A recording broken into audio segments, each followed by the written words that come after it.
காரைக்குடியில் திரைப்பட நகரம் அமைப்பது தொடர்பாக முதலமைச்சருடன் ஆலோசனை செய்து முடிவு செய்யப்படும் என அமைச்சர் சாமிநாதன் தெரிவித்துள்ளார்.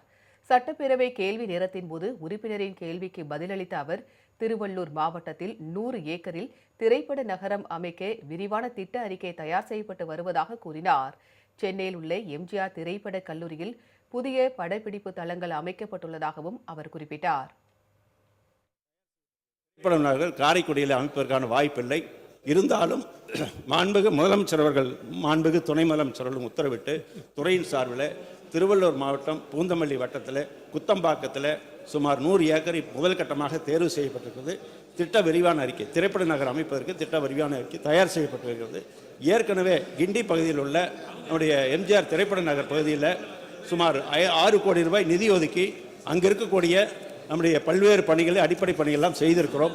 இப்பொழுது சர்க்கரை அட்டையை அரிசி அட்டையாக மாற்றுவது குறித்து ஆய்வு செய்து நடவடிக்கை எடுக்கப்படும் என அமைச்சர் சக்கரபாணி தெரிவித்துள்ளார். சட்டப்பேரவையில் அம்பத்தூர் தொகுதி உறுப்பினர் ஜோசப் சாமுவேல், தகுதி வாய்ந்தவர்களுக்கு சர்க்கரை குடும்ப அட்டையை அரிசி அட்டையாக மாற்றித்தர நடவடிக்கை எடுக்க வேண்டும் என கோரிக்கை விடுத்தார். இதற்கு பதிலளித்த அமைச்சர், பொங்கல் பரிசு தொகுப்பு கிடைக்காத காரணத்தால் உறுப்பினர் கோரிக்கையை வைப்பதாகவும், துறை சார்ந்த அதிகாரிகள் ரேஷன் கடைக்கு சென்று ஆய்வு செய்து நடவடிக்கை எடுப்பார்கள் என்றும் குறிப்பிட்டார். தமிழகத்தில் கண்ட அனைத்து மக்களும் சிறப்பாக பொங்கலை கொண்டாடினார்கள் என்பதை இந்த நேரத்தில் நான் தெரிவிக்க கடமைப்பட்டிருக்கிறேன். அதனால்தான் மாண்பு உறுப்பினர்கள் அந்த அட்டையை அரிசி அட்டையாக மாற்ற வேண்டும் என்று கோரிக்கை வைத்திருக்கார்.